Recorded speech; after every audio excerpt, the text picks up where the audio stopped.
Mesdames, Messieurs, les participants en ligne du monde entier, bonjour.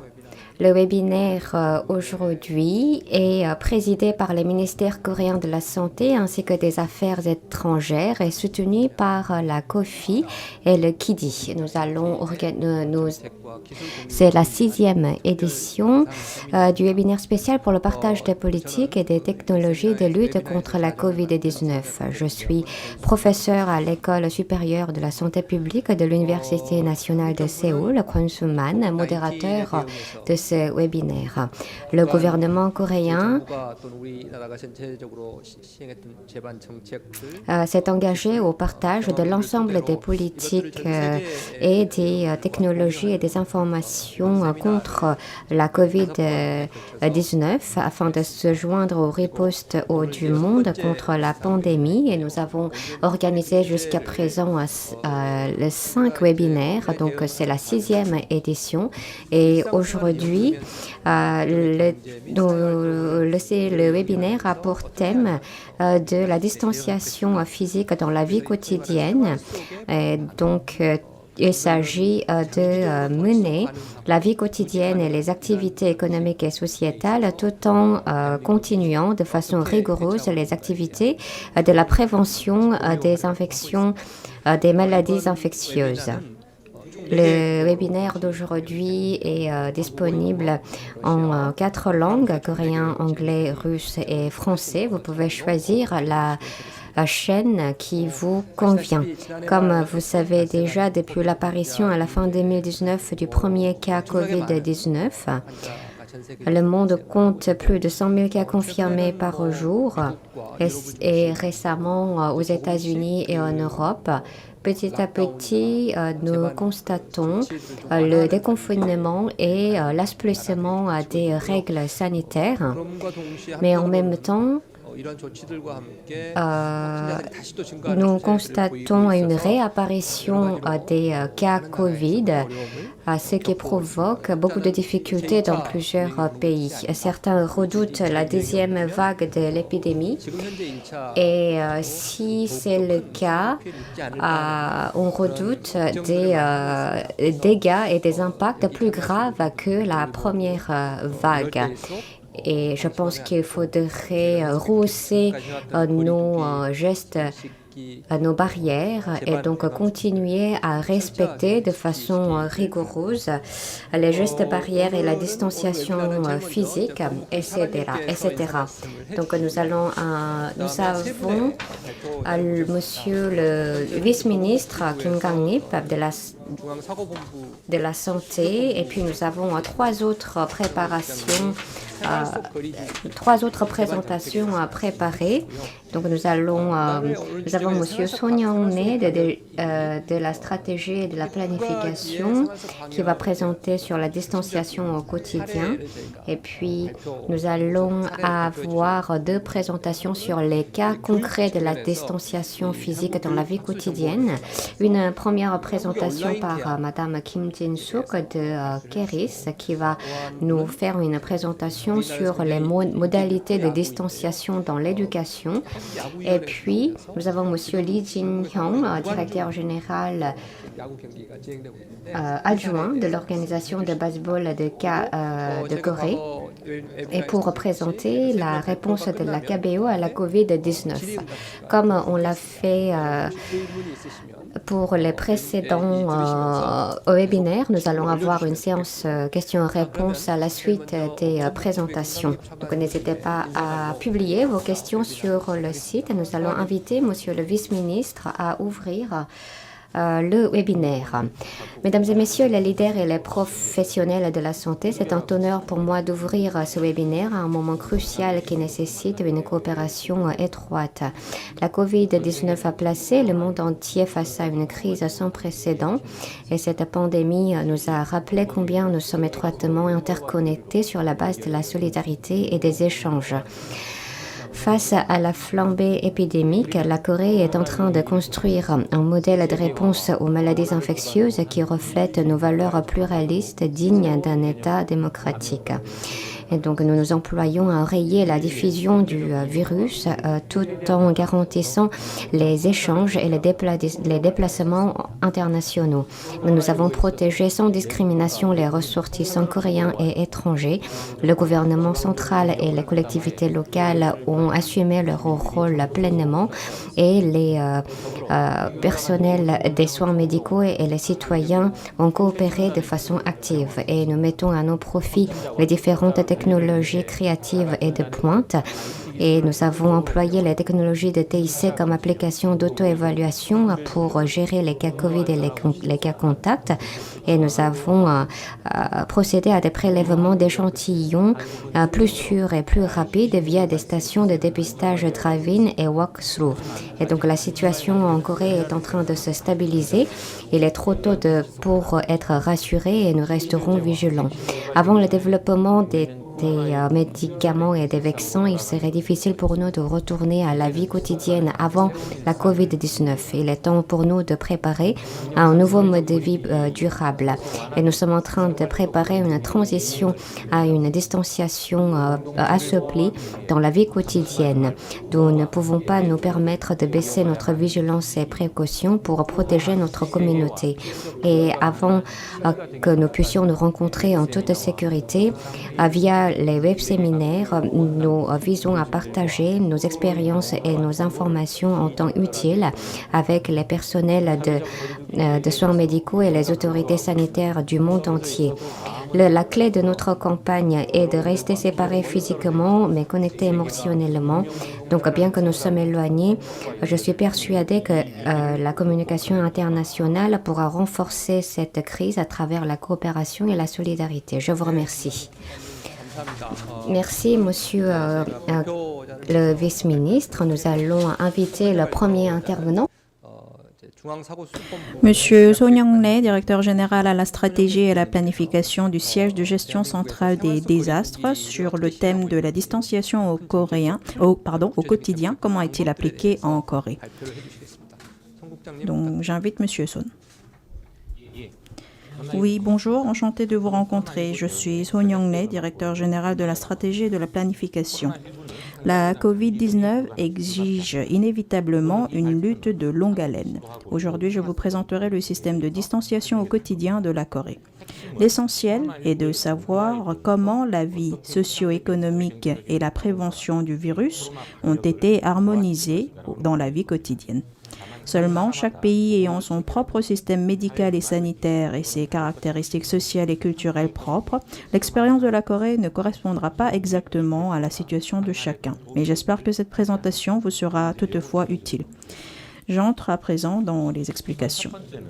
D'abord, le nombre des cas confirmés par ordre chronologique. En bâtonnet bleu, vous trouvez le nombre de nouveaux cas confirmés. En ligne bleue, le nombre de cas en isolement et en bâtonnet rouge, le nombre de cas sortis d'isolement après traitement et en ligne rouge, le nombre cumulé de cas sortis d'isolement. Depuis l'apparition du premier cas en Corée, le 20 janvier jusqu'au 18 février, nous avons eu environ un cas par jour. Puis, le 18 février, avec le 31e cas confirmé, un membre du groupe religieux Shincheonji, le nombre de cas augmente brusquement.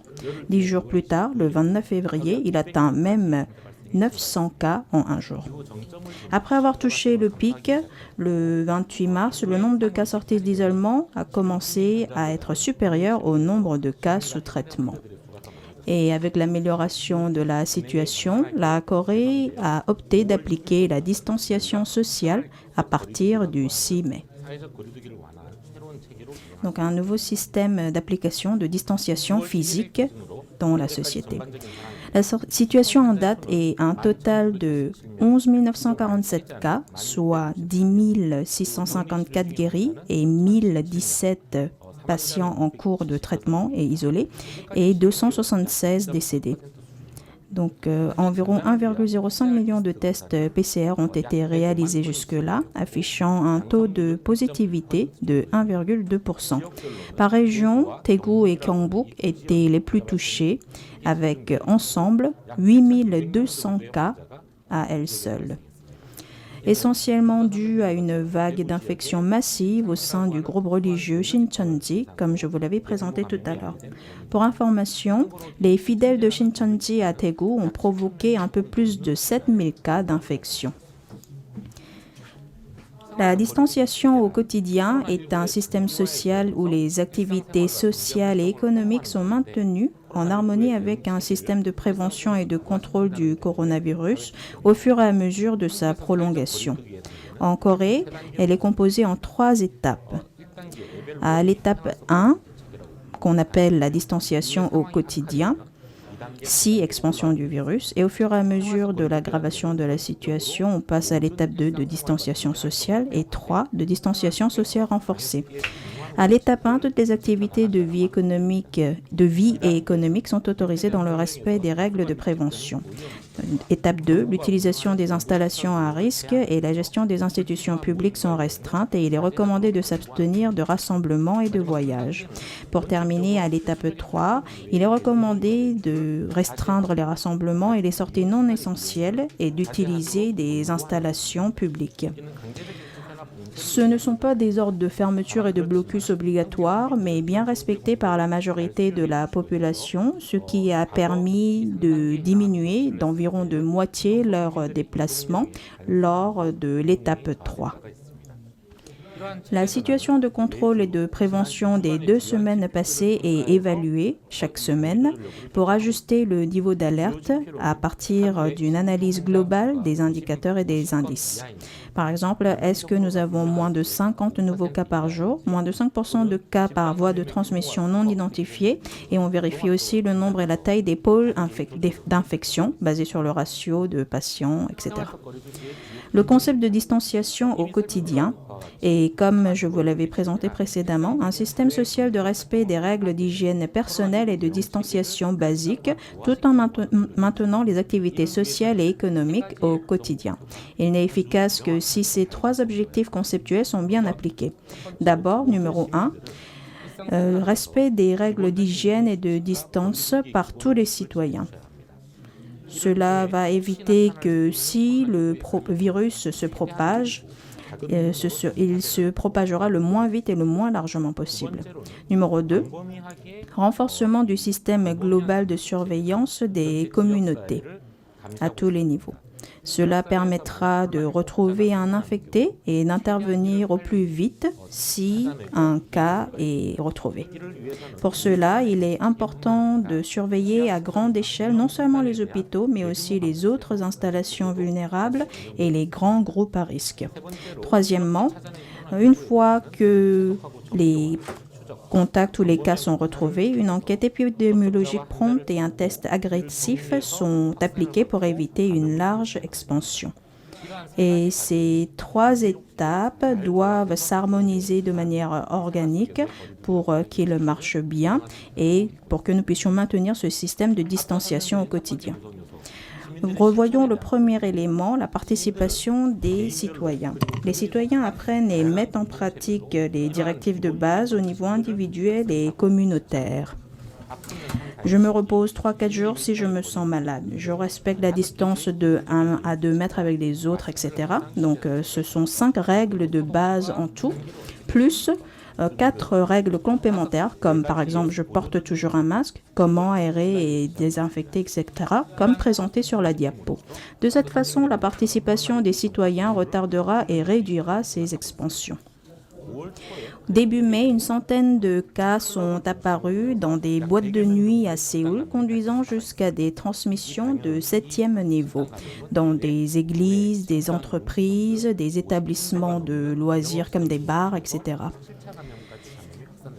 Mais il n'y a pas eu d'explosion de 800 à 900 cas par jour, par exemple, comme ce que nous avons eu en mars. Bien sûr, donnant sur des contaminations en série, mais néanmoins de taille moyenne.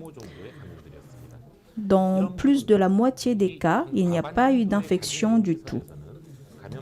Et donc, grâce à la bonne participation de toute la population, parfois, donc, nous n'avons pas eu d'infection du tout, ou même si nous en avons eu, elles étaient de taille moindre. De plus, pour ce qui est des installations à haut risque, elles sont désignées et gérées à part, selon le degré d'herméticité, d'aération, de niveau de foule, de densité, de durée, de niveau d'activité, de niveau de gérabilité, etc. Donc, 8 types d'installations et d'établissements ont été désignés sur ces indicateurs. Par exemple, les karaokés en salle individuelle, les salles de sport en intérieur, les salles de concert, etc. Les responsables, propriétaires et utilisateurs de ces établissements ont l'obligation de respecter les directives de prévention et de contrôle des infections. Le port du masque, enregistrement au registre des visiteurs, désinfection de l'intérieur, etc. Les installations, établissements gérés par l'État ou par les collectivités locales, après avoir été toutes fermées, ont commencé à reprendre petit à petit leurs activités. À commencer, comme vous pouvez le voir à l'écran, par les activités en plein air sans foule, puis aux activités en intérieur sans foule, aux activités en plein air avec utilisateurs denses et en activités en intérieur avec utilisateurs denses. Nous ne constatons pas non plus de nouveaux cas des élections parlementaires, de la PAC ou de grands concours de fonction publique grâce au respect du port de masque et des règles de distanciation au quotidien, malgré le rassemblement d'un grand nombre de personnes. Et nous n'avons donc pas eu de grands cas de contamination depuis lors. Les écoles ont commencé à ouvrir progressivement depuis juin et sont actuellement toutes ouvertes. Bien sûr, il s'agit toujours d'une alternance entre des cours en ligne et en présentiel et plus d'efforts sont nécessaires pour la plus petite concentration et qui sera élargie petit à petit. Ensuite, passons au système de surveillance élargi, le deuxième élément de la distanciation au quotidien. La Corée a introduit le système de surveillance globale et de tests PCR à grande échelle. Et grâce à ces tests rapides et larges, il est possible de retrouver au plus vite des cas de coronavirus qui pourraient apparaître et vite les terminer. Dans les hôpitaux, les personnes hospitalisées de pneumonie ou les patients qui arrivent en soins intensifs, les patients nouvellement hospitalisés, etc., sont surveillés de près. Il y a plusieurs systèmes de tests par échantillon dans les zones à forte concentration de coronavirus. Et il y a aussi une surveillance pour les installations à risque de manière plus agressive. Non seulement les hôpitaux pour personnes âgées, mais les hôpitaux psychiatriques, les centres les maisons de cure, etc. Également pour les soldats qui sont en service obligatoire en Corée et les élèves à l'entrée de l'école, qui font partie aussi des groupes plus surveillés. La méthode ici de pooling, c'est-à-dire de mélange d'échantillons, est appliquée dans ces cas-là. Il s'agit de tester en même temps plusieurs échantillons, donc de 5 personnes ici, ce qui est plus efficace pour les installations à risque ou à forte concentration démographique. Cette méthode de pooling, de mélange d'échantillons, permet de conduire des tests de manière massive. Ensuite, voyons le troisième élément de la distanciation au quotidien, donc, qui est un traçage rapide et un test agressif. Donc, je pense que cette partie a beaucoup été traitée dans les autres présentations, donc je vais être un peu bref. En Corée, nous appliquons les technologies TIC pour pouvoir mener des tests rapides et précis. En très peu de temps, nous pouvons conduire des enquêtes épidémiologiques et en cas de confirmation d'un cas, nous retrouvons rapidement son itinéraire de déplacement et ses contacts. Nous utilisons ces transactions de cartes, son positionnement sur téléphone, le registre par code QR, etc. pour raccourcir le temps pour retrouver les contacts. Et dans le cas des personnes, des contacts suspects, des tests PCR sont largement appliqués. Par exemple, si une personne a été au karaoké ou a visité un établissement sportif ou a été à l'hôpital, nous allons vérifier toutes les personnes qui ont visité le même lieu au même moment pour les retrouver. Donc, ce traçage rapide et ce test agressif sont réalisés afin de pouvoir retrouver tous les cas actifs de coronavirus au plus tôt, même ceux asymptomatiques, et empêcher une large propagation du virus. Je termine par vous présenter la gouvernance du système de réponse aux maladies infectieuses de la Corée. En Corée, donc, tous les différents éléments, toutes les différentes institutions vont se regrouper ensemble pour lutter ensemble contre le coronavirus. En Corée, nous avons le KCDC qui est dédié aux maladies infectieuses et qui va jouer un rôle de tour de contrôle et de leader et de consultation pour mener cette question. Et en cas d'une épidémie de nouveau type, c'est donc le KCDC qui prend les rênes et sert de tour de contrôle. Et le gouvernement se réorganise en système de soutien total pour assister le KCDC au niveau pan-gouvernemental. Autour du Premier ministre est formé un corps gouvernemental conjoint de supervision du ministère de la Santé, qui est le responsable de la mobilisation de tout le système sanitaire et médical, et des autres ministères. Et donc, à ce niveau pan-gouvernemental, le gouvernement va regrouper toutes ses ressources et ses capacités administratives pour pouvoir apporter une réponse pan-gouvernementale contre le virus. Au niveau local, les métropoles et les collectivités de base forment des organisations de réponse et de coopération également.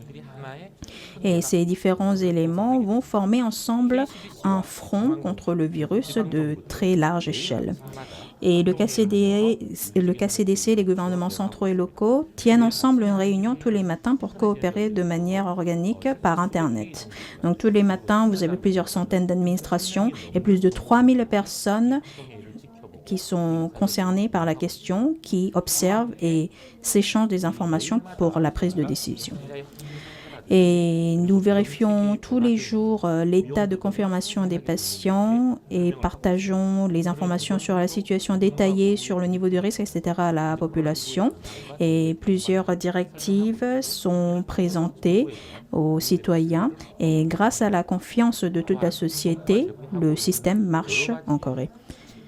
Et les différentes directives de la Corée sont bien reconnues et les citoyens font confiance à ces différentes directives pour permettre de maintenir et de faire marcher le système. Donc enfin, voilà, donc j'ai terminé de vous présenter les différents éléments de notre distanciation. Surtout dans le cas d'une nouvelle épidémie, les caractéristiques sont inconnues et il faut faire preuve de créativité pour trouver les moyens efficaces pour y faire face. En ce sens, la Corée a su faire bon usage de ces différentes ressources pour appliquer dans une situation d'attention les différentes ressources pour faire marcher ces mesures.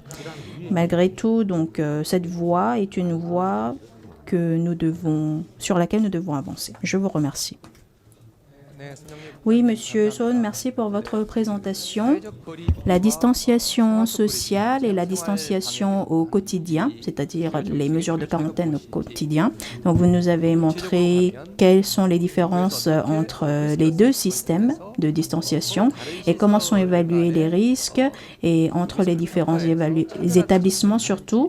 Comment est-ce que les politiques sont appliquées de différentes manières selon le niveau de danger. Et vous avez adopté une méthode multisectorielle, non seulement au niveau du ministère de la Santé, mais aussi au niveau du gouvernement central et des différentes collectivités. Quelles sont les mesures précises qui ont été prises par chacun? Merci. Maintenant, nous allons avoir une présentation sur l'éducation. Comme vous le savez très bien, face à la COVID, les élèves restent à la maison, mais quand même, les établissements scolaires doivent s'ouvrir à un moment ou à l'autre. Et donc, nous allons avoir une présentation sur les cours en ligne qui sont menés actuellement et quelles sont les politiques en matière de l'éducation de la Corée du Sud. Madame Kim Jin-suk, s'il vous plaît. Mesdames, Messieurs, bonjour, chers collègues du monde entier. Bonjour, je suis Kim Jin-suk, directrice du KERIS, Service coréen des informations, de l'éducation et des recherches. Je vous remercie de m'avoir invité à prendre la parole à ce séminaire. C'est un grand honneur de pouvoir vous faire une mise à jour sur les réponses de la Corée à la COVID-19. Je voudrais vous présenter la rentrée scolaire en ligne et la préparation de la Corée du Sud pour la réouverture des établissements. Le gouvernement coréen s'emploie pour empêcher la diffusion de la COVID-19 sous le principe de l'ouverture, de la transparence et du processus démocratique. Le pays entier y fait face avec une responsabilité civique, avec un sens de responsabilité, un esprit civique, et nous maintenons une mesure de distanciation sociale de mars jusqu'au 5 mai. Le gouvernement coréen a suspendu la rentrée scolaire pour l'ensemble des établissements scolaires jusqu'en avril. Normalement, la rentrée en Corée a lieu le 2 mars. Et pour protéger la santé des étudiants, des élèves, ainsi que leur droit à l'éducation, la rentrée virtuelle a été introduite de façon successive. Premièrement, le 9 avril, les troisièmes et les terminales ont repris les cours, et dernièrement, le 20 avril, c'était le tour des petits des écoles primaires.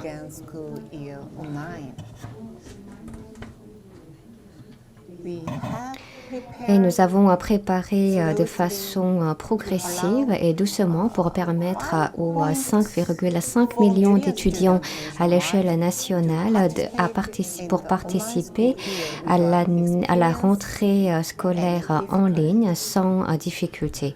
Et nous avons élargi les plateformes publiques d'apprentissage en ligne telles que le site de l'enseignement électronique par Keris et les cours en ligne de la chaîne éducative EBS, ce qui a permis à 6 millions d'utilisateurs d'y accéder.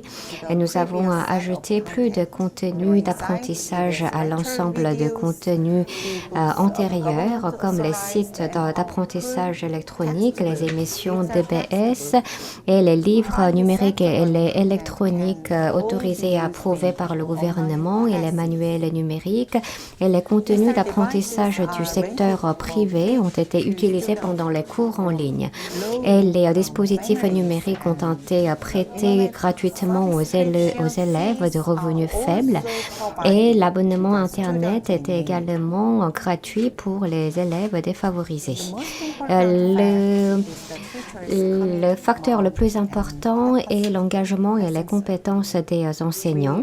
Et donc, nous avons désigné 495 établissements scolaires pilotes, et nous avons organisé la communauté de 10 000 enseignants en tant qu'une intelligence collective pour renforcer les compétences en matière de TIC des enseignants. Cette dernière est composée de 10 000 enseignants représentant chaque établissement des 17 provinces du pays. Donc, elle fonctionne également comme une chaîne favorisant la communication en temps réel. Actuellement, l'enseignement en ligne fonctionne de façon stable, offrant des services à 5,4 millions d'élèves à l'échelle nationale, avec 98,8% d'élèves participant dans les cours en ligne. Donc, c'est un chiffre presque identique au taux habituel de scolarité. Et le type des cours en ligne varie. Le type des cours en ligne varie selon les différents systèmes de chaque établissement et des besoins de chaque élève. Donc, les enseignants organisent leurs propres cours en ligne, tels que visioconférences, donc des cours interactifs en temps réel, des capsules vidéo et e-devoirs. Et les facteurs clés pour le succès de la mise en œuvre de de l'enseignement en ligne comprendrait les infrastructures avancées de TIC et l'expansion prompte des capacités des plateformes en ligne et le partenariat efficace public-privé et notamment l'engagement ferme de la part des enseignants et leur renforcement des compétences pour offrir des cours en ligne de qualité. Des soutiens personnalisés sont également offerts aux élèves en difficulté. Et donc, selon les différents types et différents degrés de déficience, l'apprentissage des élèves est soutenu de façon variée pour minimiser le contact social en combinant l'éducation en ligne et les visites à domicile en coopération avec le ministère de l'Éducation, les bureaux provinciaux d'éducation et les centres locaux de soutien à l'éducation multiculturelle. Les livrets en langues différentes ont été distribués, donc contenant des informations sur l'enseignement en ligne. Et des cours de coréen sont dispensés aux élèves issus des familles multiculturelles à travers des enseignants coréens. Et les élèves issus de familles à faible revenu bénéficient d'abonnements Internet gratuits afin de combler l'écart des capacités des étudiants en matière de TIC.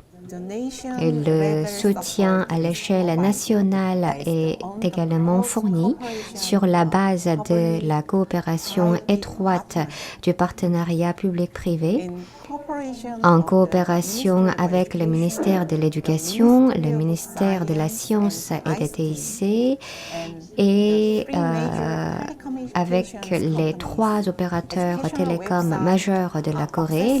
Les sites web pédagogiques sont accessibles gratuitement pour une période temporaire sans frais de données Internet. Et les contenus d'enseignement du secteur privé sont également mis à disposition sur les plateformes publiques pour les cours en ligne. Concernant la réouverture des écoles, la décision sur la date et les modalités de la présence physique des élèves ont été prises pendant la première semaine de mai. Le 21 avril, nous avons publié le processus en 3 étapes et pour préparer à la réouverture des écoles. L'exercice de simulation a été tenu dans l'ensemble des écoles primaires et secondaires à l'échelle nationale. Et selon les rôles différents en cas d'apparition d'infection dans l'école, la simulation a été menée sur la base d'un scénario construit à partir de faits réels. Et tous les établissements sont pourvus de EPI, équipements de protection individuelle pour les élèves. Et les écoles ont été ouvertes finalement de façon progressive.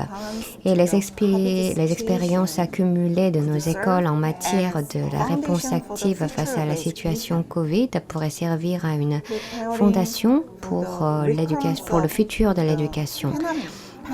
Pour préparer à la récurrence d'une pandémie ou d'autres crises mondiales, l'ensemble des établissements scolaires de la Corée du Sud vont développer un système d'un niveau élevé pour l'enseignement d'apprentissage et d'hygiène qui pourrait améliorer l'apprentissage, la santé et le bien-être des élèves.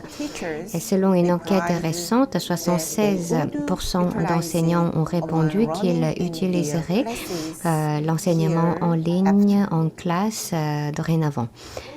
Et par ailleurs, poussé par les technologies de l'informatique en nuage et l'IA, le modèle coréen d'enseignement à distance serait construit afin de poursuivre l'innovation et le développement du domaine de l'éducation de la Corée du Sud. Afin de surmonter ensemble la COVID-19, nous avons besoin d'encourager le partage des informations et la coopération dans le domaine de l'éducation à l'échelle internationale. La Corée s'est engagée à jouer un rôle actif pour promouvoir la solidarité internationale dans nos ripostes contre la COVID-19 et partagera volontiers nos expériences et informations sur les politiques d'éducation nationale, y compris l'enseignement à distance.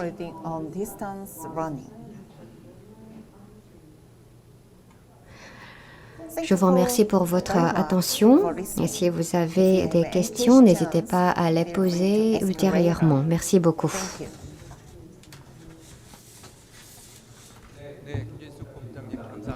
Merci beaucoup, Madame Kim Jin-suk. Donc, elle a présenté concernant les différents processus pour les établissements scolaires, concernant leurs cours en ligne et les critères de réflexion pour la réouverture des écoles et comment nous organisons les cours en ligne dans les écoles. Et j'étais très impressionnée par les différentes modalités de soutien vis-à-vis des élèves défavorisés et présentant des déficiences. Je vous remercie pour votre explication très détaillée et pertinente. Ensuite, je vous présente M. Lee Jin-hyung, directeur général adjoint de l'organisation de baseball de Corée. Je pense que vous en avez pas mal entendu parler. En ce moment, le baseball professionnel a ouvert ses portes en Corée, mais à huis clos. Moi aussi, personnellement, je suis un grand fan du baseball et il est un peu dommage que je ne puisse aller moi-même au stade, mais néanmoins, j'ai la possibilité de suivre les matchs à la télévision. Et donc, il va nous présenter l'expérience de la Corée du baseball sans spectateurs. Monsieur Lee. Bonjour à tous, je suis Lee Jin-hyung, secrétaire général adjoint de la KBO. Je suis vraiment enchantée de vous rencontrer à distance. Pour nombre d'entre vous, le nom de KBO peut vous paraître inconnu. Il s'agit de l'organisation de baseball professionnelle de la Corée avec une histoire de près de 40 ans depuis son lancement en 1982.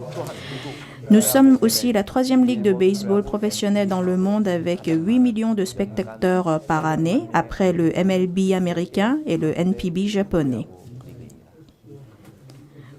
Pendant ces 39 saisons, depuis 1982, elle a rassemblé 170 millions de fans, ce qui est une statistique très encourageante.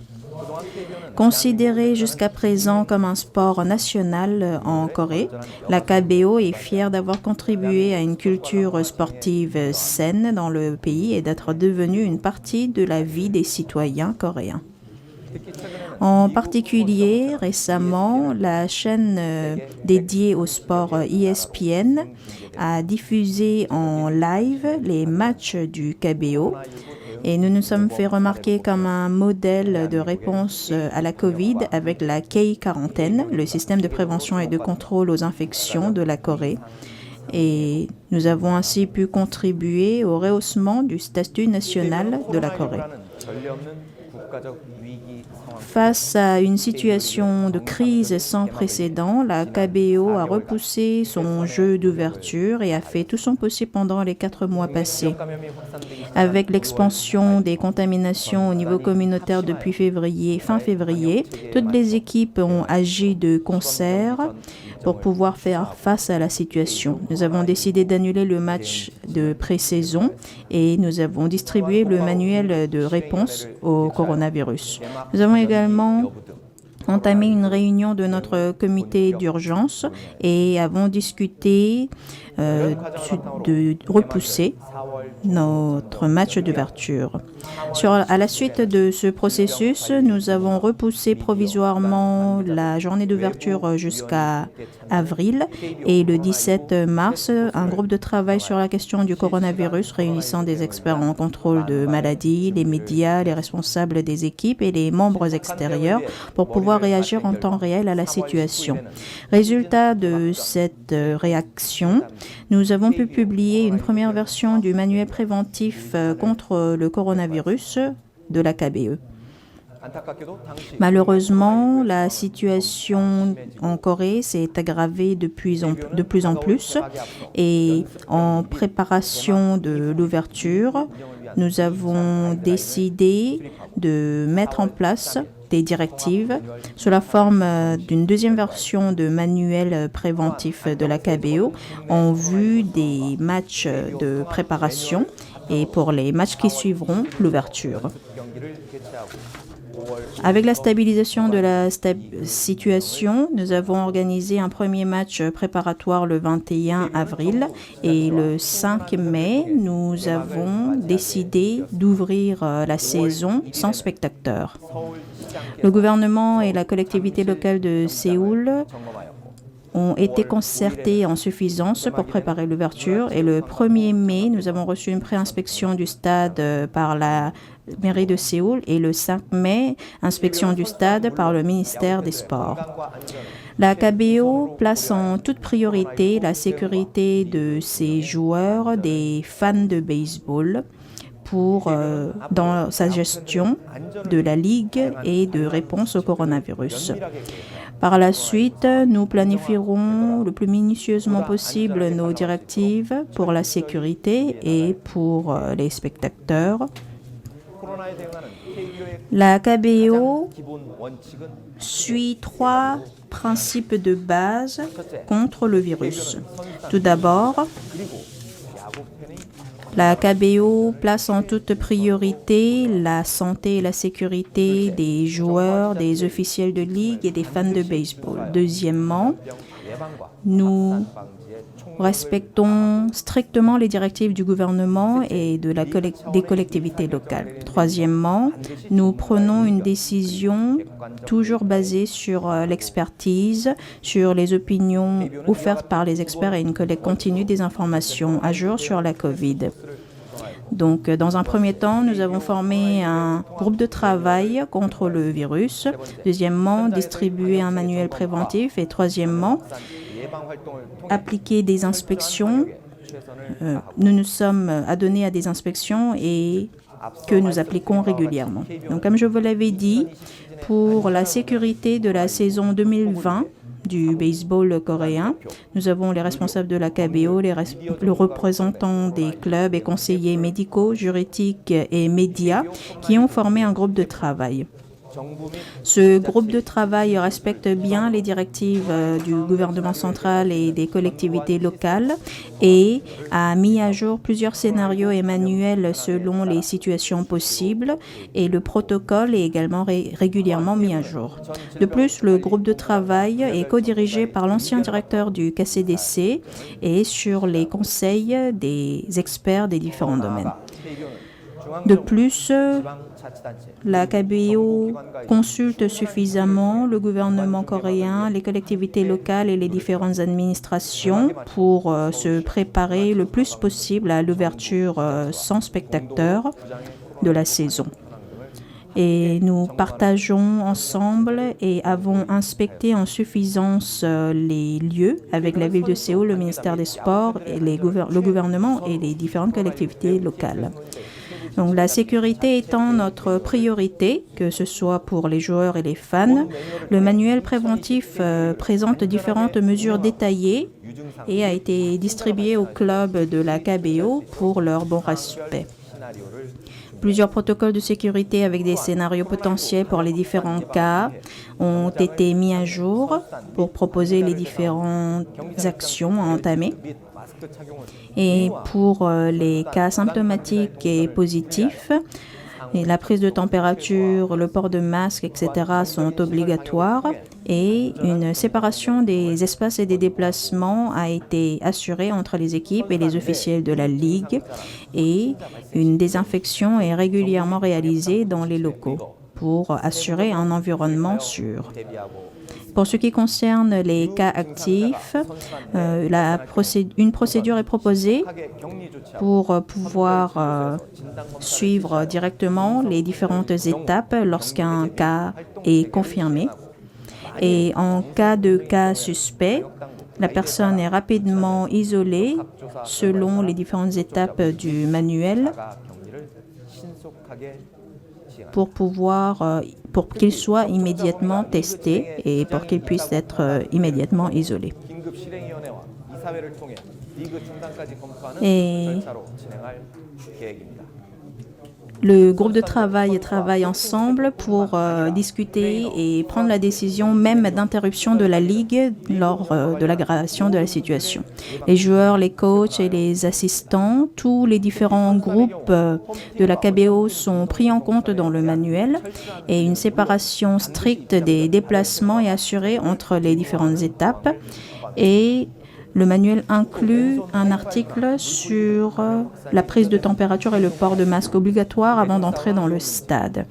Aussi, se taper dans la main, à main nue, vaporiser de l'eau, l'utilisation de sauna public, le fitness ou le contact physique sont aussi inclus dans le manuel pour pouvoir maintenir le système de distanciation sociale. À gauche, vous trouvez le plan du stade où vous pouvez voir que les itinéraires d'entrée des équipes à domicile et en visite sont bien séparés. Et à droite, vous pouvez constater que sans exception, tous les joueurs passent par une prise de température et le port de masque et seuls ceux qui n'ont pas de fièvre sont autorisés à entrer dans le stade. Sinon, les différentes mesures nécessaires et la consultation médicale seront préparées. De plus, à différents endroits du stade, des panneaux des différentes mesures préventives contre le coronavirus sont présentés et sur les panneaux électroniques du stade, les différentes mesures à respecter sont également présentées régulièrement. Le manuel, pour pouvoir sensibiliser la population et l'audience. Et nous essayons de préparer de plus en plus de panneaux de sensibilisation et d'information de la sorte. Le manuel de la KBO et des inspections régulières permettront de bien maintenir les mesures à prendre pour un environnement sûr. Par exemple, tous les utilisateurs du stade ont recours à une application mobile et une page web pour procéder à un autodiagnostic par jour. Et il y a une inspection et des mesures de quarantaine régulières des endroits les plus utilisés par les membres. Donc, comme je vous l'avais dit jusqu'à présent, la KBO respecte strictement les mesures du gouvernement et des collectivités locales et fait tout son possible dans les mesures contre le coronavirus grâce au manuel préventif qu'il a mis en place. Grâce aux efforts incessants et aux sacrifices des autorités sanitaires et des professionnels de santé du pays, nous ne sommes pas encore dans une situation de stabilité, mais la situation s'est beaucoup améliorée en Corée et dans le monde, nous sommes devenus un modèle préventif contre le coronavirus de ligues sportives au niveau du MLB et d'autres ligues sportives. Vous avez aussi la possibilité de nous retrouver par la retransmission d'ESPN dans plus de 130 pays. Et grâce aux efforts que nous menons au cours de cette ligue, nous ferons tout notre possible jusqu'à la stabilisation et au jour où nous pourrons nous retrouver directement dans les gradins avec les fans, main dans la main. Je vous remercie de votre attention.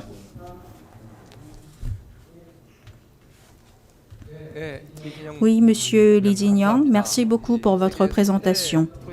Donc, la Ligue de baseball coréenne est l'une des 3 plus grandes dans le monde. Et le baseball coréen a donc surmonté plusieurs difficultés rencontrées partout dans le monde et il nous a présenté comment elle est en train de faire face à la situation, notamment avec des matchs sans spectateurs. J'espère que nous pourrons rapidement surmonter la situation pour que l'audience puisse vite, et moi-même puisse vite aller me rendre au stade pour regarder un match directement. Bien, nous avons suivi les 3 présentations qui ont été préparées pour la journée. Passons à la séance de questions-réponses. Je dois d'abord m'excuser que pour la 2e présentation, Madame Kim Jin-suk n'a pas pu nous retrouver aujourd'hui en raison d'un empêchement. Et donc, nous avons Madame Kim Jae-eun qui la représentera. Donc, nous avons reçu plusieurs questions et pour la bonne gestion du temps, nous allons poser une question à tour de rôle à chaque orateur. Et une fois qu'on aura fait le tour de table, nous repasserons par une 2e tournée de questions.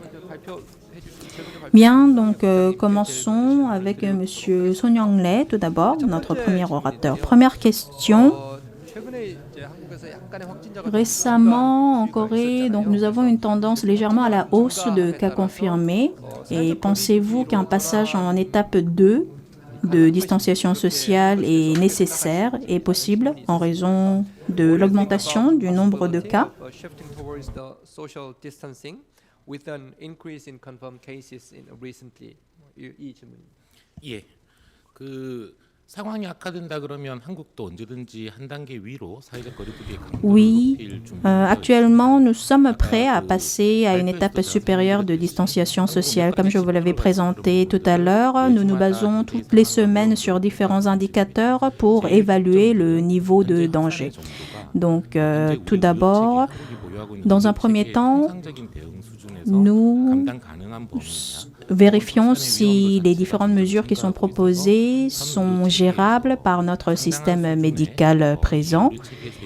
Et le coronavirus provoque plusieurs variabilités dans la gestion de notre système médical et ça va être notre premier indicateur qui va nous dire si nous devons passer à une étape supérieure ou non d'alerte et de distanciation.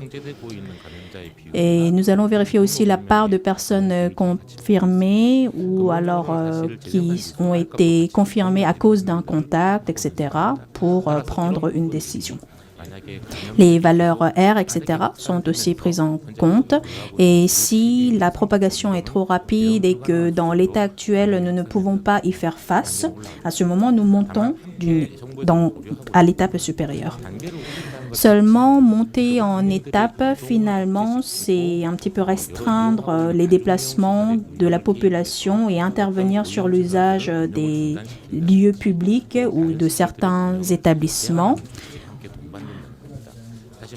qui sont aussi nécessaires, ce qui fait que la liberté de déplacement ou le droit au bonheur de la population est un petit peu atteinte à cause des mesures que nous proposons. Et ça représente des coûts et des sacrifices pour la population. Donc parfois, nous devons augmenter en étapes malgré le sacrifice que cela représente à ces différents niveaux. Donc nous avons besoin de décisions sur la base d'un consensus au sein de la société. Donc c'est dans ce format-là que la Corée va continuer de garder sa distanciation au quotidien. Et le but du gouvernement, c'est de rester dans ce système sans monter dans l'étape de distanciation pour pouvoir maintenir une vie sociale et économique ordinaire. Merci beaucoup. Et donc, malgré une petite augmentation des cas confirmés, Mais le ministère de la Santé considère d'autres indicateurs en parallèle du nombre des cas confirmés. Et aussi, comme nous avons des différentes dépenses sociétales qu'on doit assumer quand on rehausse les niveaux de prévention. Et donc, pour le moment, on ne considère pas, on n'envisage pas de retour à la distanciation physique intensive. Donc, nous allons adresser la deuxième question à Madame Kim Jin-suk. Et donc, est-ce que vous pouvez expliquer un petit peu les efforts préventifs pour préparer la rentrée physique? Oui, le ministère de l'Éducation et les autorités sanitaires préparent la rentrée physique et donc a complété les lignes directrices pour la prévention de la COVID-19 dans les établissements scolaires. Donc, en se basant sur les lignes directrices, chaque établissement effectue le contrôle sanitaire et donc le contenu de ce protocole, c'est l'auto-évaluation de chaque élève avant d'aller à l'école. Et puis, pour les élèves suspectés, ils ne doivent pas venir à l'école. La distanciation maximale entre les élèves est disposée dans les établissements scolaires, le masque, le thermomètre, le gel, les désinfectants des locaux, etc. Et en cas d'apparition de cas, le personnel, les enseignants et les élèves entrent dans l'auto-isolement et on va faire la transition à un cours à distance.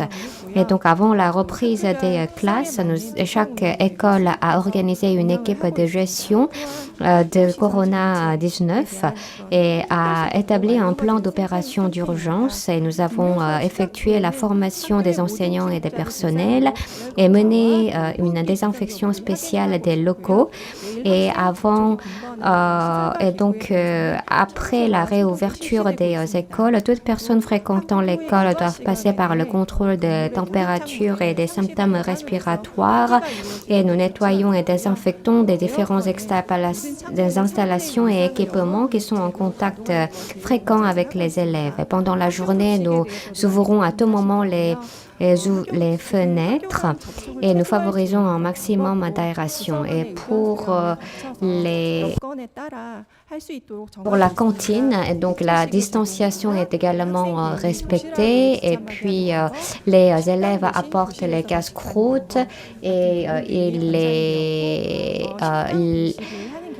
et lorsque on mange dans les cafétérias de l'école, la distanciation est respectée et puis soit nous distribuons les aliments dans les classes. 네, 감사합니다. 여러 Merci 가지 beaucoup. 학교 방역에서 어떻게 이제 순차적으로 학생들이 등교하는지. Et donc les différentes manières de contrôle sanitaire et les mesures dans les cantines, la désinfection ont été présentées par Madame Kim Jin-suk. Passons à la troisième question sur la Ligue KBO.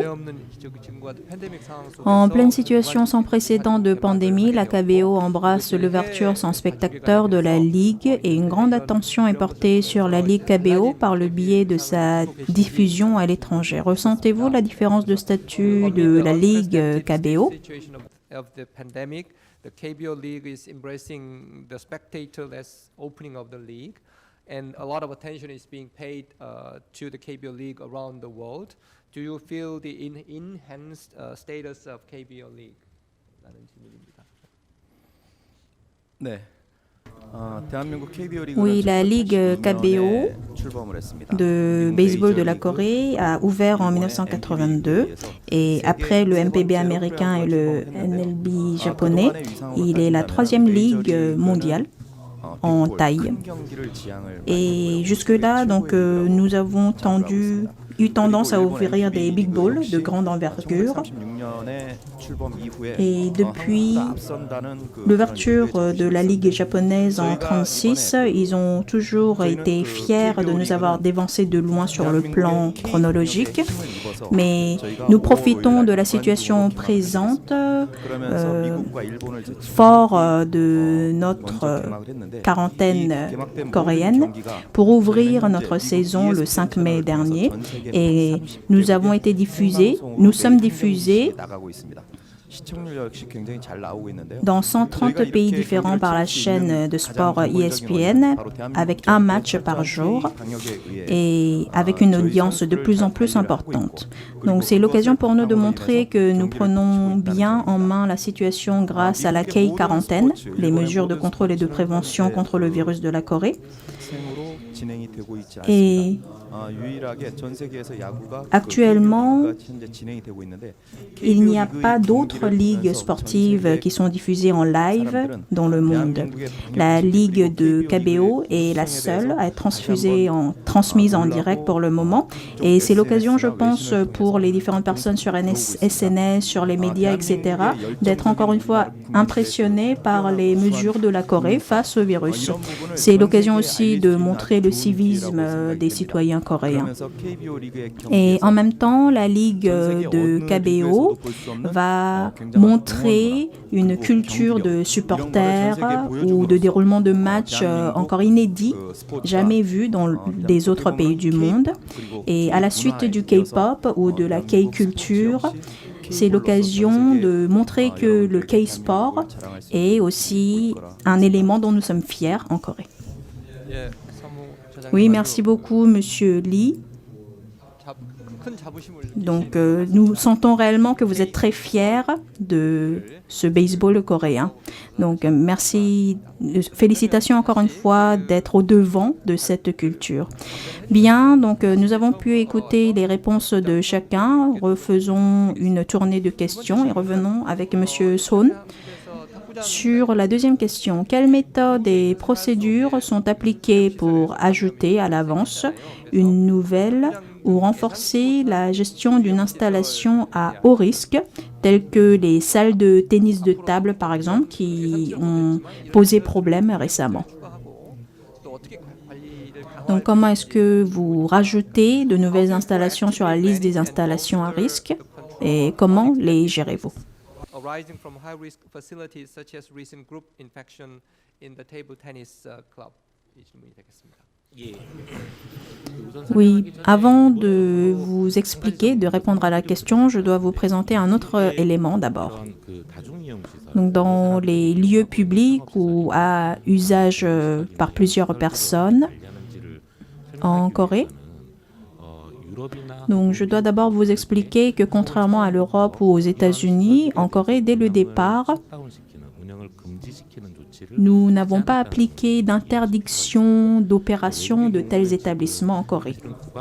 Donc il n'y a pas eu de confinement obligatoire et en passant à l'étape 2 de distanciation sociale, donc néanmoins ils ont été fermés et en revenant à la première étape de distanciation, ils sont ouverts petit à petit, progressivement. Mais dans le cas de la Corée, en fait, c'est la population elle-même qui décide de rester à la maison et pendant l'étape 2 de distanciation, alors que ces établissements étaient toujours ouverts, ils étaient beaucoup moins utilisés qu'auparavant. Et une fois que nous sommes revenus à la distanciation au quotidien, donc nous avons essayé de réfléchir un petit peu différemment des autres pays pour leur bonne opération. Donc en Europe, par exemple, ils ont été fermés dans un premier temps et ouverts progressivement, mais en Corée, donc nous sommes plutôt allés vers des mesures de plus en plus importantes de restriction au fur et à mesure du déroulement de la situation. Donc, dans un premier temps, il est recommandé de respecter les mesures de contrôle et de prévention de maladies. Et pour les établissements qui ne les respectent pas bien, des recommandations administratives sont appliquées pour leur bon respect. Mais en Corée, donc une fois que nous sommes passés à la distanciation au quotidien, un problème qui se pose est qu'il y a des établissements physiquement vulnérables à des contaminations et qui peuvent faire l'objet de contamination fréquente. Donc c'est le cas de salles de tennis de table dont vous avez parlé, que vous avez mentionné, et dans les groupes religieux aussi nous avons rencontré ce genre de problème, ou encore dans les boîtes de nuit où nous avons vu des contaminations massives. Le point commun de ces établissements est qu'un grand nombre de personnes s'y concentrent de manière très dense et font beaucoup d'activités qui peuvent provoquer des gouttelettes. Et il est difficile de désinfecter ou d'aérer ces endroits et il était en même temps difficile de respecter le port du masque, etc. Je prends l'exemple des clubs, des boîtes de nuit où beaucoup de personnes s'y rassemblent et où il n'est pas facile de porter le masque tout en dansant et qui sont donc vulnérables à la contamination. Donc si par exemple un contaminé se trouvait dans les lieux, cela représente une grande risque, une grande possibilité de contamination. Donc encore une fois, comme je vous l'avais présenté, nous vérifions le niveau d'herméticité, c'est-à-dire de ventilation, le niveau de foule, la densité, la durée et le niveau d'activité, etc., pour classifier une catégorie à part d'établissements à haut risque. Donc pour ces installations, il y a une ordonnance administrative qui oblige le respect des mesures de prévention et de contrôle de maladies, contrairement aux autres établissements où elles restent des recommandations et il est obligé qu'ils les désinfectent et les aèrent régulièrement avec la gestion d'un registre électronique des visiteurs par code QR, etc. Dans le cas des établissements à risque, ils sont au nombre de 8 actuellement en Corée. Et nous sommes en train d'identifier au fur et à mesure ce genre d'installation au sein des communautés. Donc, comme je vous l'avais dit, les mesures à respecter sont rendues un peu plus obligatoires pour ces installations à risque que pour les autres et le gouvernement compte continuer d'aller en ce sens. Oui, merci beaucoup. Donc, si je vous résume, vous distinguez à part des installations à haut risque et pour celles-ci, ce ne sont pas des recommandations, mais des mesures obligatoires qui sont demandées, par exemple pour la désinfection, l'aération ou le registre des visiteurs, etc. Donc, vous avez parlé de 8 installations, 8 établissements à risque, par exemple, lesquels? Oui, par exemple, les clubs, les boîtes de nuit ou les salles de sport en intérieur où on a du spinning, du GX qui peuvent être appliqués avec plusieurs personnes dans un lieu un peu étroit. Oui, merci beaucoup. Passons ensuite à l'éducation. Donc la deuxième question à Mme Kim Jae-suk, avec la réouverture des écoles, le système d'enseignement en ligne est toujours nécessité. Et donc, comment on utilise, quelle est la situation d'utilisation de ce système d'enseignement en ligne? Donc, le 20 mai, avec les terminales ont repris les cours et jusqu'à le 8 juin, nous avons repris les classes de façon progressive et l'ensemble des élèves vont à l'école, mais selon l'évolution de la pandémie dans chaque région, et nous avons ajusté le nombre de jours des cours à l'école et selon les différentes situations à l'école, nous avons organisé les cours en différentes plages horaires par année ou par classe et nous avons divisé la classe en celle de la matinée et de l'après-midi, etc. Et à la suite du 8 juin, le taux de recours à l'enseignement numérique s'élève à 60 à 70% par rapport à la période de l'enseignement à distance et la demande sur le terrain est très élevée en ce qui concerne l'utilisation des cours en ligne de façon continue. Et donc, le ministère de l'Éducation essaye d'élargir les infrastructures des cours en ligne, de soutenir des contenus de ces cours en ligne et soutenir également les élèves défavorisés ou présentant des déficiences. Et donc, malgré nous avons repris les cours à l'école, mais il ne s'agit pas d'une totalité des cours hors ligne. Donc, il y a donc une combinaison des cours en ligne et hors ligne. Donc, le ministère de l'Éducation s'efforce à continuer les efforts. Passons à la deuxième question pour le baseball. 안전한 경기 운영을 위해 Quelles sont les mesures préventives spéciales de protection contre la pandémie que vous appliquez pour le bon fonctionnement des Jeux? Et quel soutien souhaitez-vous demander au gouvernement ou aux collectivités locales concernant la COVID-19? So what are the special preventive measures for protection against the pandemic for the safe operation of the games? And what kind of support do you want to request in relation to COVID-19, especially from the government or local governments?가 질문이 되겠습니다. 네. 안전한 경기 운영을 Oui, 위해서 pour le bon déroulement en toute sécurité des Jeux, nous mettons, donc c'est le point sur lequel nous mettons le plus l'accent. Et avec le coronavirus, lorsque les difficultés ont commencé, donc nous avons immédiatement créé un groupe de travail de mesures contre la Covid et avons fixé deux principes. Un, respecter et placer en toute priorité la sécurité de nos joueurs et de nos fans. Et deuxièmement, essayer d'être le plus en synchronie avec les politiques qui ont été mises en place par le gouvernement. Donc, à l'issue de ces principes, nous avons mis en place un manuel dont le contenu principal est la séparation des espaces et des déplacements entre les joueurs. Dans le cas du baseball, il s'agit d'un sport en extérieur. Et tout à l'heure, donc Monsieur Son a parlé de sport en salle, mais nous sommes un sport en extérieur, en plein air. Donc il y a aussi certains éléments que nous pouvons respecter à notre niveau.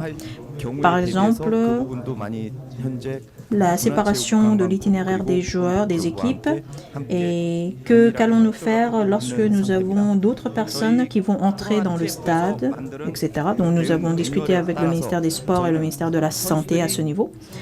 Et le groupe de travail a établi un manuel pour qu'il y ait un minimum d'interaction entre les joueurs. Et pour ce qui est de l'audience, si nous continuons vers des matchs présentiels, nous allons respecter au maximum la distanciation entre les sièges et nous allons interdire certaines actions pour éviter les gouttelettes. Et lorsque les gens vont aux toilettes, respecter les distances minimales de 1 mètre entre les personnes. Donc nous sommes en train de mettre en place différentes mesures à respecter de cette manière-là. Et nous respectons également bien les mesures établies par le gouvernement central et les collectivités locales. Et la KBO, donc par la suite, si un certain niveau de sécurité est possible, nous allons au fur et à mesure aller vers une ouverture de nos jeux, vers un minimum d'audience et les élargir au fur et à mesure. La Ligue KBO est actuellement retransmise dans plus de 130 pays dans le monde et c'est l'occasion pour vous de voir la passion des Coréens et les jeux de haut niveau de nos équipes. Et donc, je pense que c'est une occasion pour nous aussi de le montrer à un maximum de personnes dans le monde. Merci beaucoup. Donc, la sécurité en toute priorité, vous avez mis l'accent sur ce point et vous avez établi un manuel que vous êtes en train de bien respecter. Et à long terme, avec l'amélioration de la situation, vous envisagez d'inviter petit à petit des fans du baseball. Merci. Bien, nous avons terminé la deuxième tournée de questions. Il nous reste encore du temps, donc je propose une troisième tournée de questions. Donc à Monsieur Sohn. Puis-je connaître la méthode de traçage des contacts des patients de la COVID-19 et le plan de contrôle sanitaire ou d'isolement des contacts? And quarantine or isolation plan for the contacts. 예. 아마 이게 상당히 방대한 질문이에요. Donc il s'agit d'une question assez large. Donc je pense que notre troisième, quatrième webinaire a pas mal traité ces éléments sur la question, donc je pense que cela vous aidera aussi de suivre les vidéos des 3e et 4e conférences. Pour compléter aussi la réponse, donc à savoir comment est-ce que nous traçons les contacts et nous adonnons au contrôle sanitaire. Donc une fois que nous identifions un cas, en Corée, l'enquête épidémiologique se déroule de manière très rapide et précise. Nous appliquons beaucoup les TIC et grâce à ces technologies, l'enquête épidémiologique est possible très rapidement en 1 ou 2 jours seulement. Donc une fois que nous identifions un cas confirmé, 2 enquêteurs de la collectivité locale ou des autorités sanitaires forment une équipe pour commencer à tracer les contacts et vérifier les caméras de surveillance, les transactions de cartes ou encore les codes QR sur les registres électroniques. Et en général, tous les contacts de la personne sont retrouvés en 1 jour. Et à l'enquête épidémiologique, la vitesse et la précision sont les 2 éléments les plus importants. Et pour le test, nous restons assez larges et agressifs. En Corée, donc parce que le coronavirus montre un cas particulier de contamination qu'on appelle asymptomatique, et donc nous avons opté de faire des tests de manière plus agressive. Par exemple, nous avons des centres logistiques de l'entreprise Coupang, par exemple, où nous avons retrouvé un cas confirmé. Et dans l'usine où cette personne travaillait, nous avons retrouvé 4500 autres employés qui travaillaient avec lui à l'usine ou visiteurs. Et pour ces 4500 personnes, nous avons pu terminer tous les tests diagnostiques en 5 jours. Et donc, de cette manière-là, les contacts d'un cas de contamination ont été rapidement retrouvés pour prendre les mesures nécessaires. Deuxièmement, grâce à l'enquête épidémiologique, lorsque l'on retrouve des personnes qui étaient en contact avec un cas contaminé, donc nous procédons à l'isolement. Donc, pour ce qui est de leur isolement, c'est la collectivité locale qui va délivrer une notice et lui demander administrativement de rester isolé chez soi pendant 14 jours. Et une fois que cette notice est acceptée, si la personne la viole et sort de son isolement, des mesures peuvent être prises. Seulement pour que les mesures d'isolement soient bien respectées, des fonctionnaires de la collectivité locale sont dédiés à cette personne pour l'assister, la soutenir pendant cet isolement en lui offrant des produits de première nécessité et continuent de vérifier que la personne n'est pas en violation de son isolement. En général, en une journée, il y a récemment 37 000 personnes qui sont actuellement gérées comme des auto-isolés. Oui, merci beaucoup. Donc, l'enquête épidémiologique est menée de manière très rapide et précise. Et 4500 personnes ont testé en 5 jours. Donc, si j'ai bien compris, c'est bien ce que vous avez dit? Oui. Donc, c'est surprenant. Donc, vous êtes très rapide. Et vous l'avez mentionné rapidement, mais pour les auto-isolés, donc il y a aussi des récompenses. Dans le cas d'un isolement obligatoire, la personne est dans l'impossibilité de travailler, donc il y a quand même une compensation qui est faite. Et lors des webinaires précédents, il y a des thématiques plus précises qui ont été présentées, donc si ces détails vous intéressent, par exemple pour ce qui a été fait au niveau des cliniques publiques, ou des centres de santé, pardon. Nous avons aussi cette question qui a été traitée au webinaire précédent, donc je vous prie de vous y référer. Oui, donc concernant l'éducation, donc comment vous envisagez le futur du curriculum de l'éducation du point de vue de l'intégration permanente de l'enseignement en ligne dans les méthodes pédagogiques conventionnelles?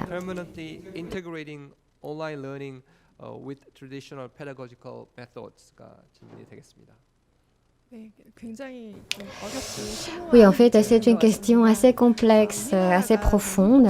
Vous savez, la Corée du Sud est très bien connue en tant que puissance de TIC, mais dans les établissements scolaires, l'utilisation des TIC a été un petit peu bloquée par des points de vue conservateurs.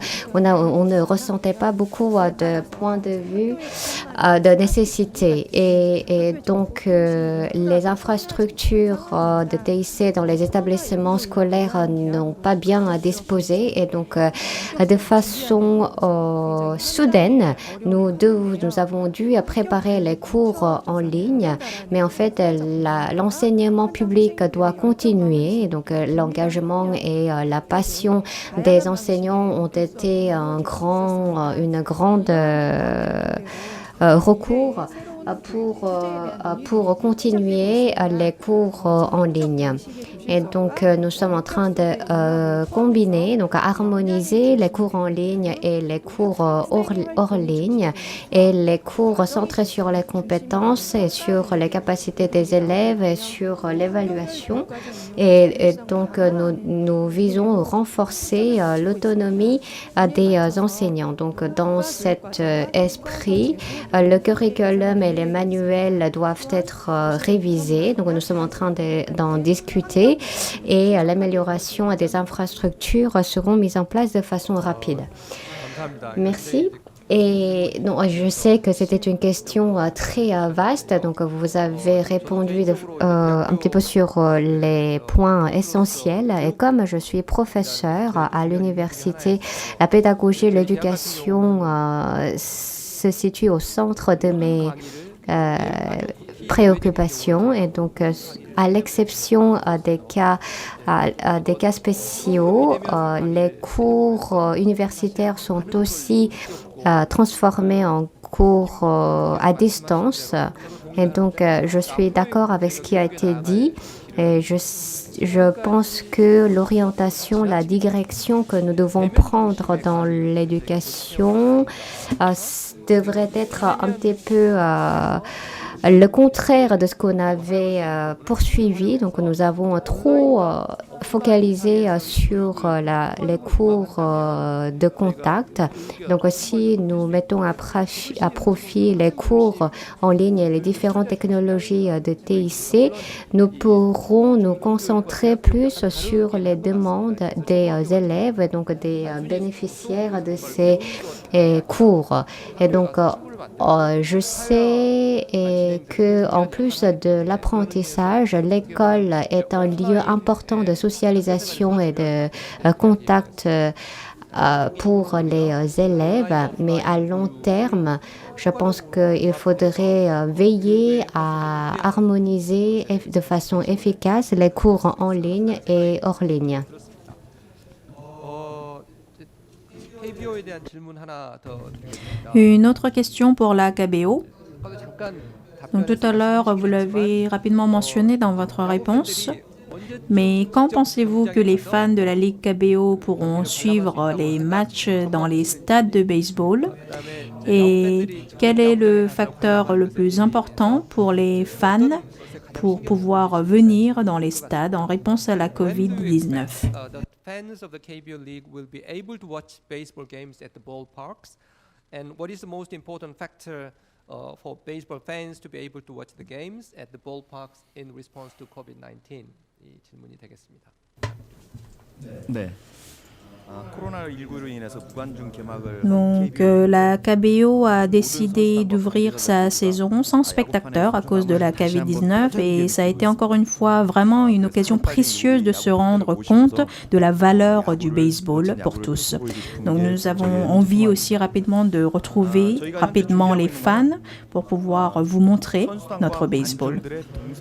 Donc, jusque-là, nous avons pris la décision de séparer strictement les déplacements entre les équipes et les visiteurs du stade. Et une fois que l'on entre dans le stade, nous avons la possibilité de vérifier les informations personnelles de la personne très rapidement parce que nous allons prendre les parce qu'ils auront seulement la possibilité d'acheter les billets uniquement avec la carte de crédit. Et une fois, s'ils ne portent pas le masque, l'accès au stade sera interdit.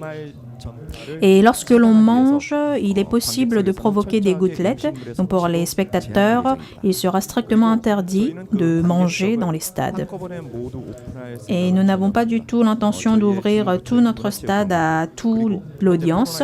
Et avec notre ministère des Sports et notre ministère de la Santé qui sont au devant de la lutte contre le Covid, donc nous voulons rapidement pouvoir offrir la possibilité à au moins un nombre minimum de fans d'entrer dans le stade avec des mesures strictes de respect de distance interpersonnelle dans les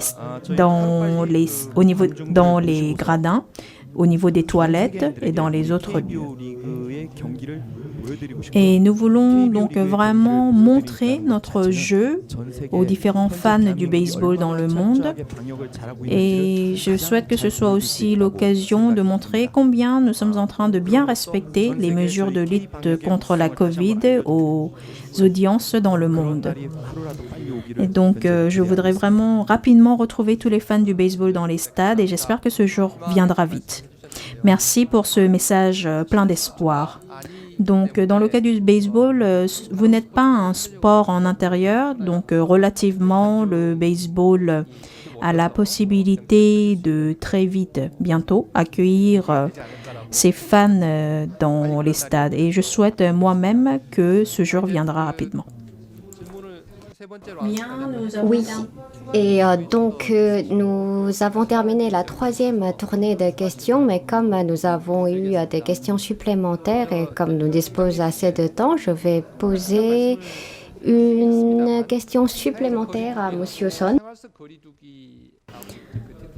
Donc, parmi la distanciation au quotidien et la distanciation sociale, dans quelle situation est-ce que vous décidez de rester à l'étape 1 ou de passer à l'étape 2? Quels sont les facteurs clés dans la décision de passer d'une étape à l'autre? Oui, donc la distanciation au quotidien est aussi un élément de la distanciation sociale. Donc, il s'agit d'un système où nous voulons une harmonie entre les activités sociales et économiques avec les mesures de lutte contre la COVID-19. Donc, à l'étape 2 de distanciation sociale, nous avons différentes campagnes ou mesures qui seront proposées pour restreindre un petit peu plus ces activités sociales et économiques. Donc, rapidement, pour prendre un exemple, comme je vous l'ai dit tout à l'heure, donc, de manière générale, si on pense que l'expansion de la COVID-19 ne va pas pouvoir contenue par le système actuel médical de la Corée, à ce moment, nous passerons à une étape supérieure. Donc, c'est-à-dire si nous avons plus de 50 nouveaux cas de coronavirus par jour, etc. Donc, tant que nous ne dépassons pas ce chiffre, nous avons toujours la possibilité de garder la situation gérable avec notre système médical. Et sinon, donc, si la situation s'aggrave pour le coronavirus, à ce moment, nous allons avoir besoin de maximum de personnel de santé, c'est-à-dire des personnes qui ne pourront pas traiter les autres patients d'autres maladies que le coronavirus. Donc, ce sont des éléments qui vont être pris en compte pour savoir est-ce que nous allons continuer vers une contamination exponentielle, etc. Et nous allons vérifier aussi quel est le nombre de contaminés par voie de transmission non identifiée, parce que ça c'est aussi un élément très important pour savoir si nous pouvons contenir la propagation avec notre réseau de quarantaine actuel.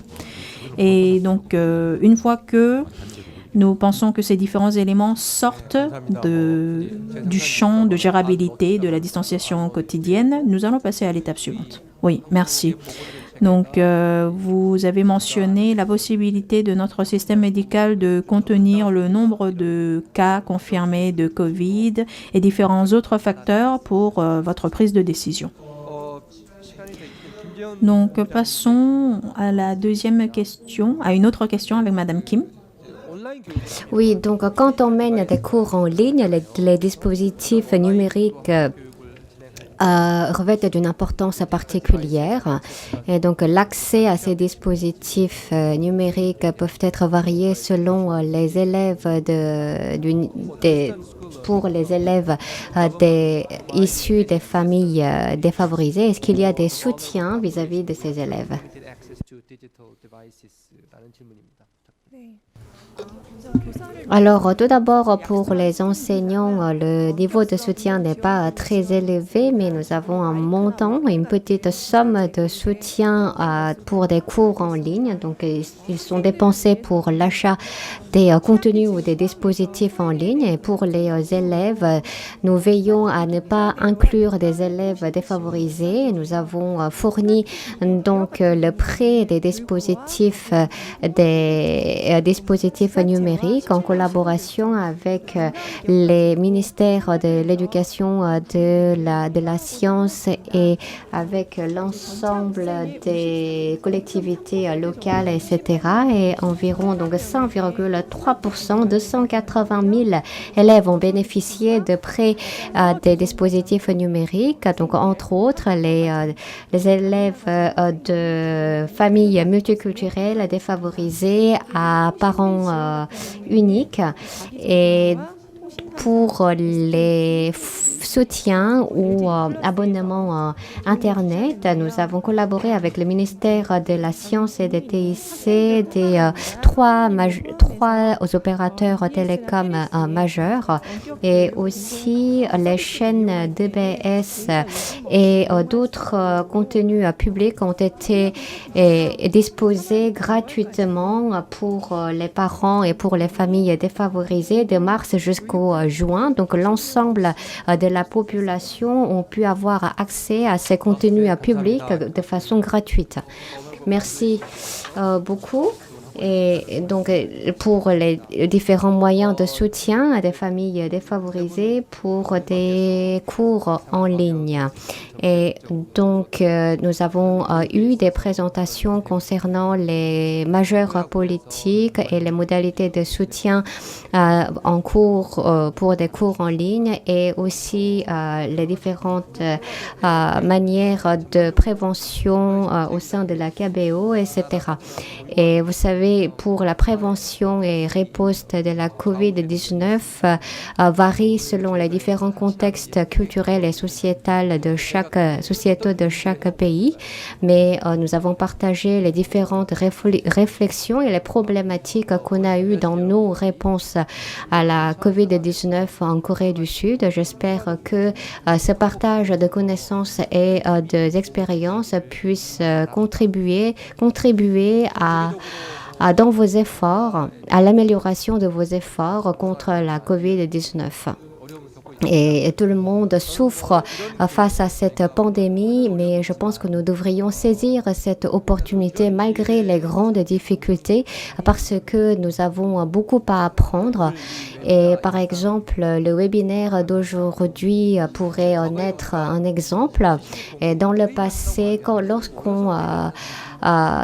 lorsqu'on faisait des partages de connaissances, on devait se réunir, mais avec la COVID-19, nous mettons à profit les webinaires et nous pouvons rassembler un grand nombre de participants à l'échelle internationale pour partager nos expériences. Avant, on n'y pensait pas, c'était un petit peu inconcevable, mais avec la COVID-19, nous faisons la découverte de différentes manières de rassemblement et de partage de connaissances. Et comme on l'a dit, on l'a eu de la part de la responsable de l'éducation.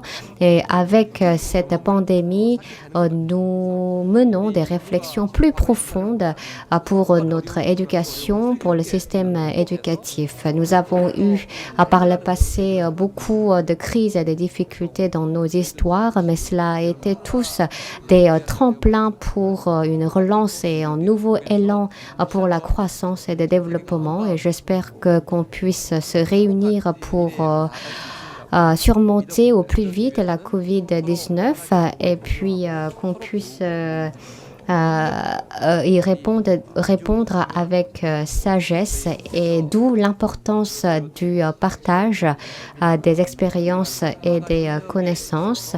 Et donc ce webinaire, j'espère qu'il puisse être un bon exemple de lieu de partage de connaissances entre les différents pays. Et vous pouvez revoir ce webinaire à ce site qui s'affiche sur l'écran et également sur la chaîne YouTube du ministère des Affaires étrangères. Et donc, du ministère de la Santé. Et puis, et voilà, donc nous